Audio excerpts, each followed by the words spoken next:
People pay good money to see this movie. When they go out to a theater, they want cold sodas, hot popcorn, and no monsters in the projection booth. Everyone pretend podcasting isn't boring. Turn it off. Turn it off.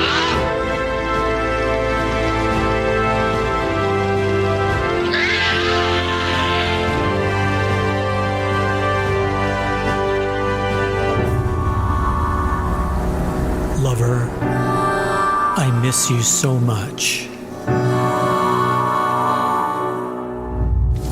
I can sense in my insides that you are alive and out there somewhere. You must be very scared. What the people of this country need is jobs, not handouts. I'm trying to get just a little further down the road. Oh. I know you have to do whatever it takes to survive. But I think there is another way. One that doesn't end human lives.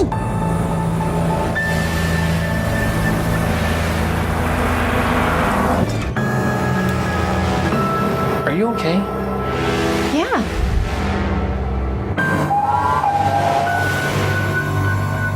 I guess we're gonna have to start assimilating sooner rather than later. What happened to your apple?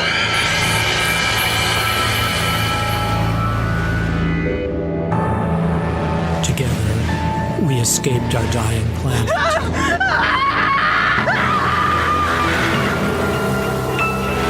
Around goes the circle. We found each other before, and I know we'll find each other again.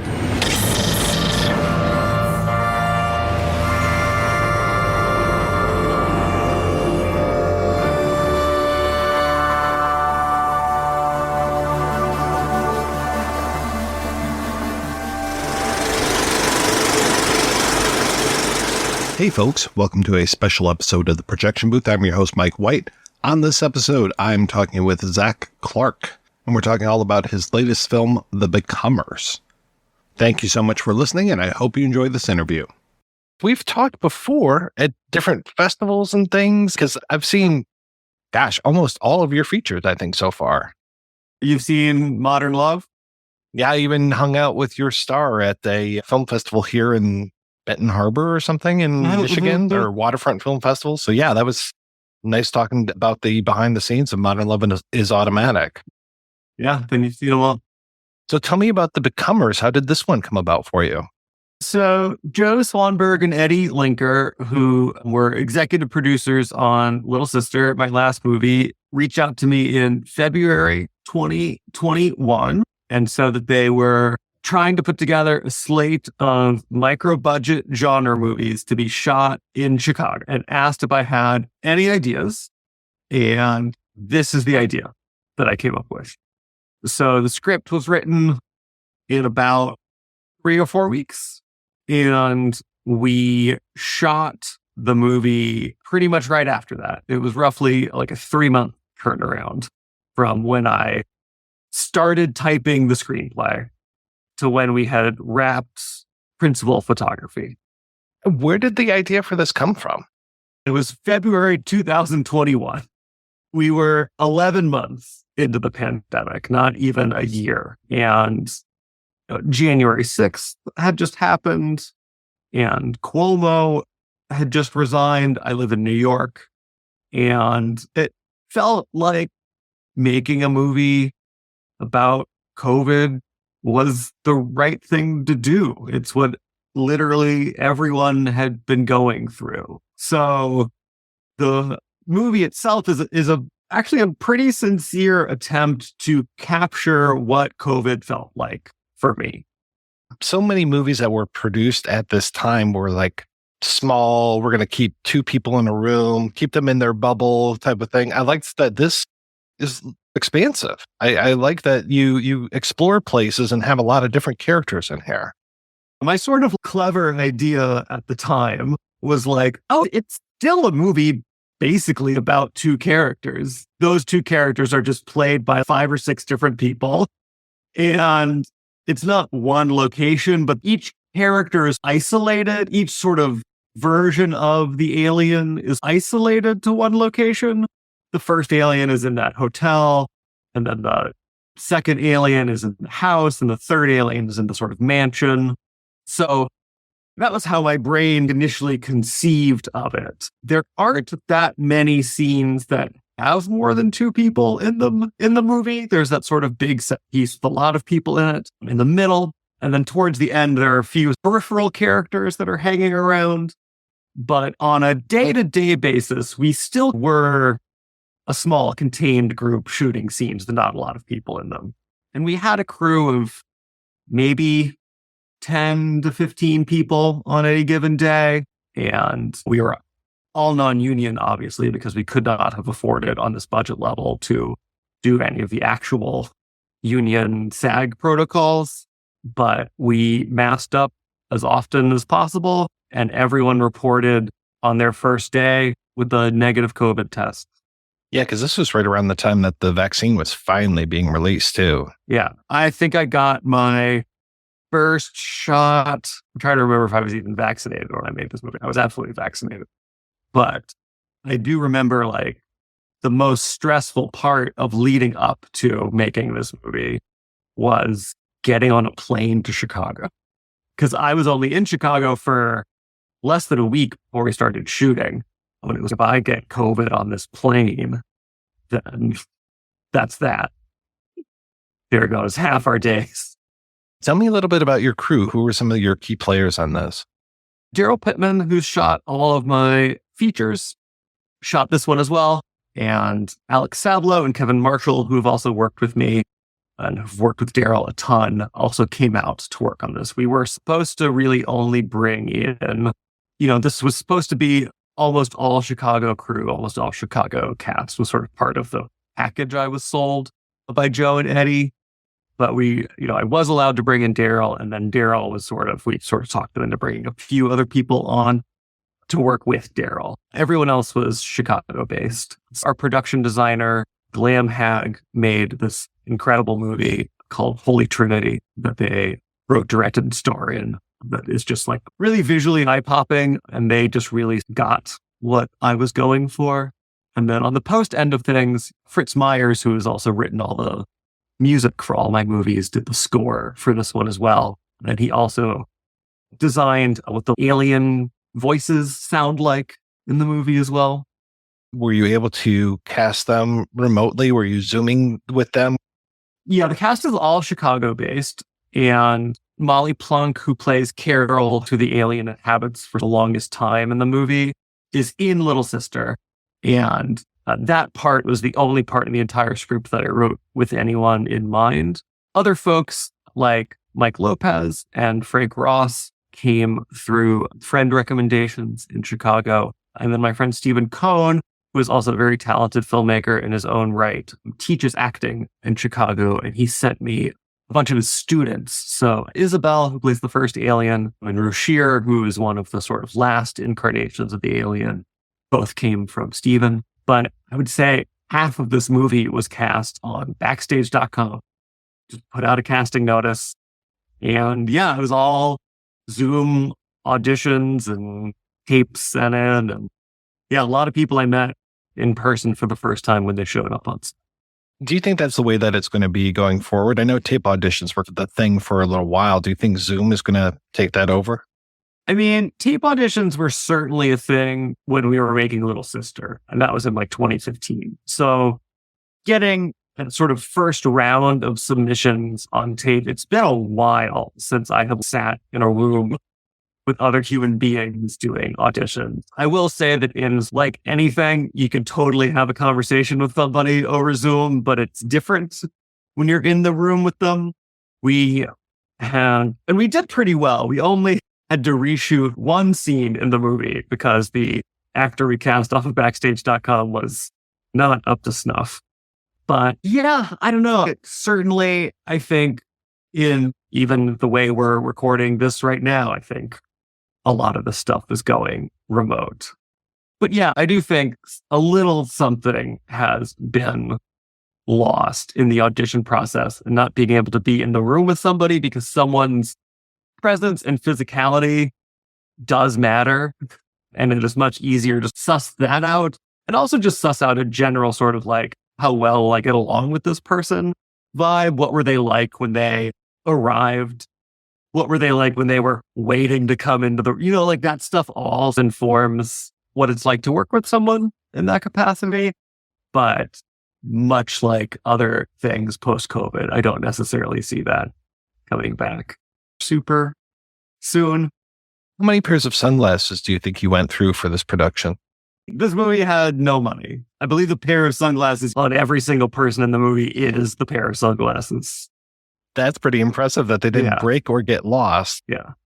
I think one of the very last scenes we shot is the scene where they drop onto which is like the first scene in the movie, but it's what we ended up doing at the very end. But yeah, I'm pretty sure maybe there was a second pair for backup. Maybe, but I don't necessarily remember there being one. I know you said this was a pretty quick process as far as the shooting goes. How was the post process? And can you tell me a little bit about your editing?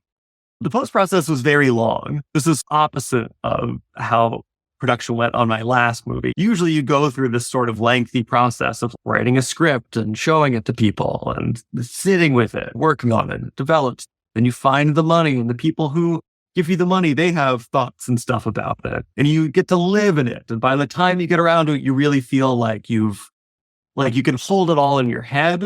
I had to read the scenes every morning before we shot them so that I could remember the sort of rush of going through production meant that there was just a lot more unpacking to do in the editing process.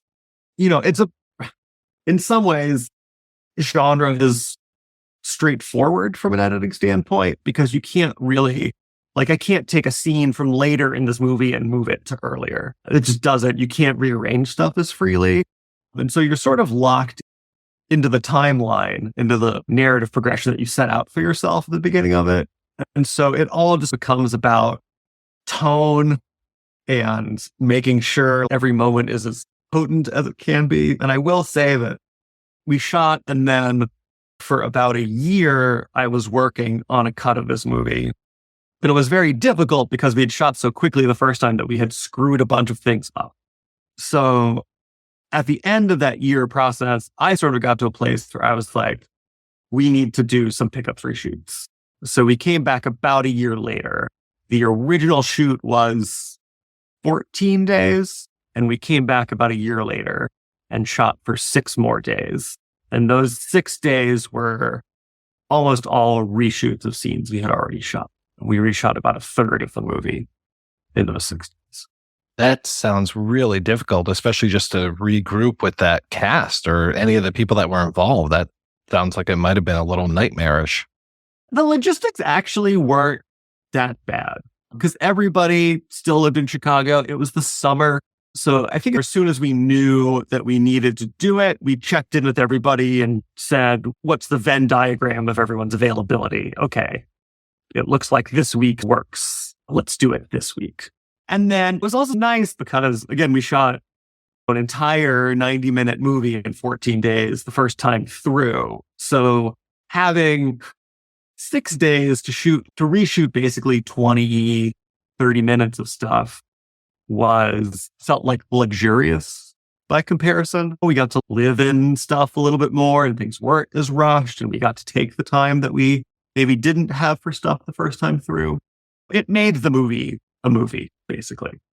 I don't know what would have become of it were it not for those 6 days. It really did transform it. And then once we had that, we cut that together. This movie has voiceover in it, but the script that I wrote did not. And I always knew when I wrote the script, and I knew even when we shot that first shoot, that this was a movie that I probably wanted to have voiceover in it at some point. But voiceover wasn't even written until all of that stuff from the second shoot had been cut in and we could take a look at it. And then I figured, well, if I'm going to try to put voiceover in this movie, I might as well give it a shot. And so I just wrote some stuff and recorded it myself and put it in. And then that did a whole new thing to the movie. And so it became a process of then doing that. And then once all of that was done, this movie has over 100 VFX shots in it. And so then it became a process of wrangling all of that stuff and wrapping our heads around all of that stuff. So Little Sister, we worked on for 3 years and wrote the script and tried to find money. And I had a round of trying to find money and that not really working, and then regrouping and saying, here's a sort of tighter budget. Let's try and find money for that. Okay, now we found money. So Little Sister had a traditional, we spent 3 years trying to get to make it.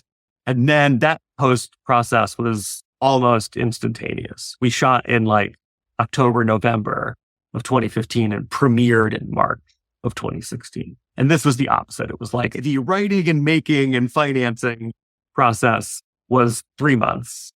And then everything after that process was another 2 years.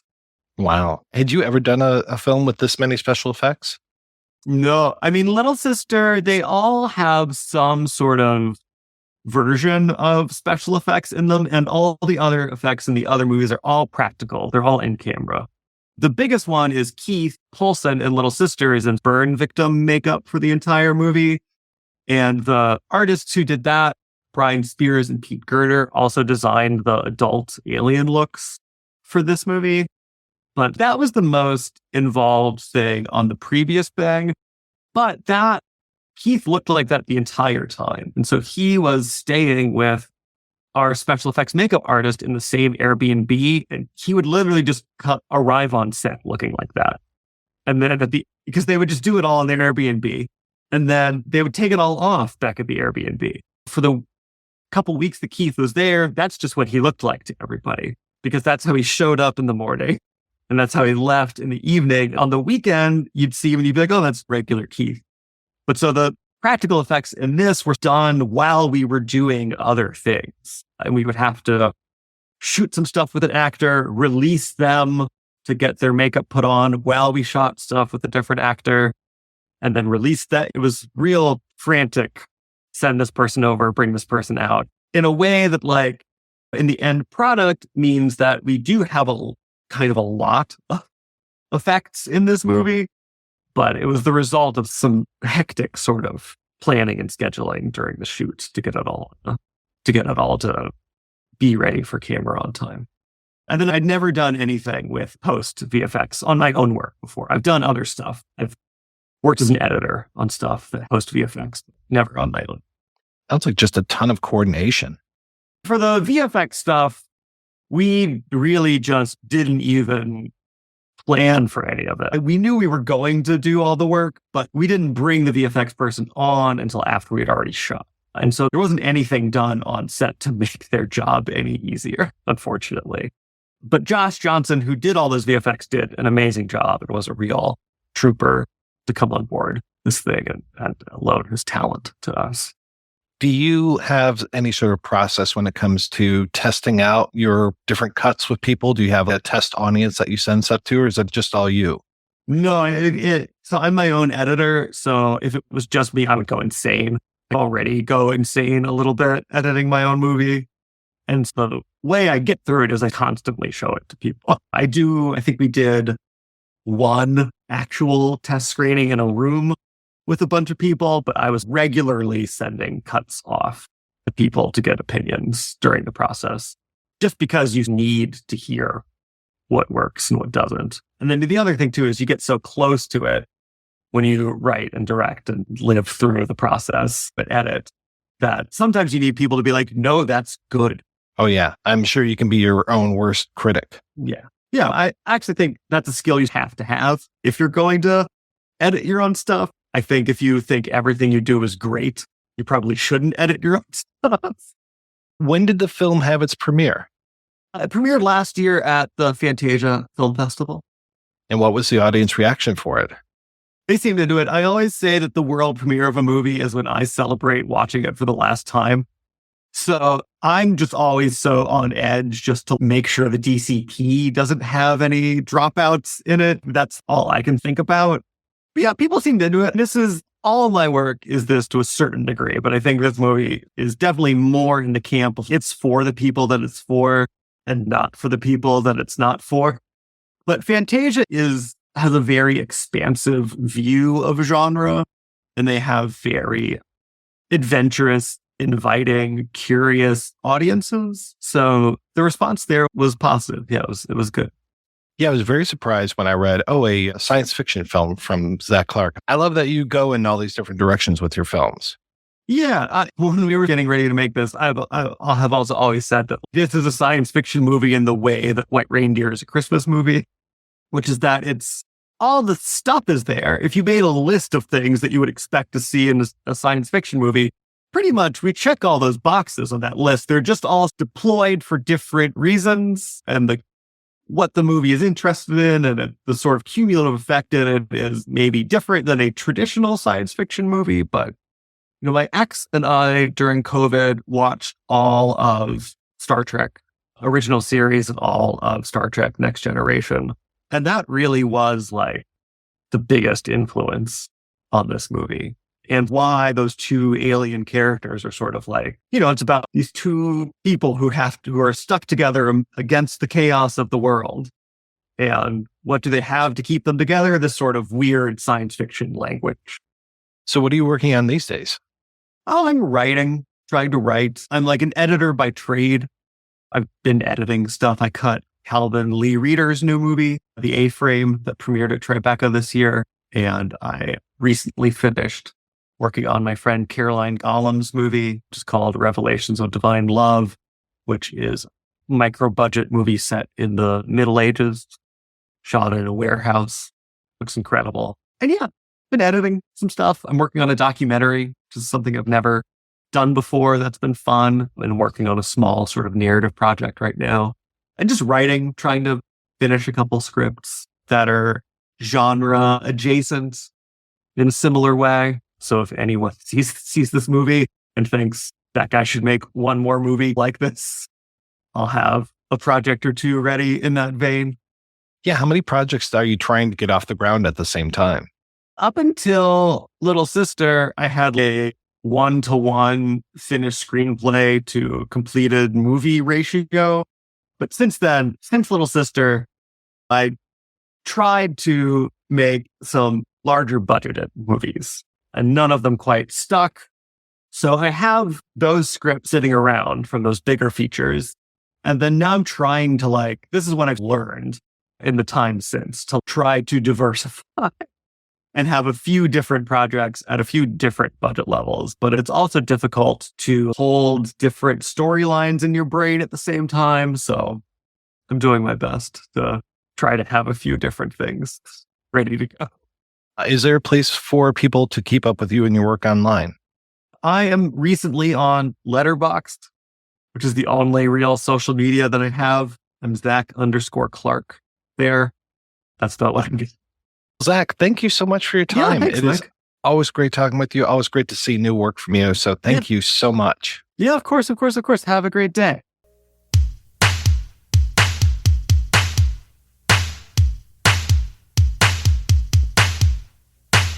Ladies and gentlemen, presenting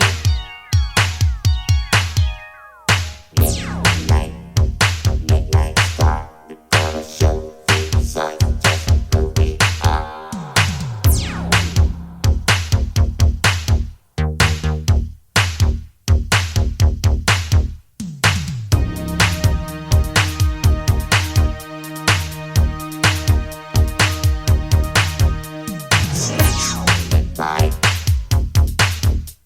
Snitch.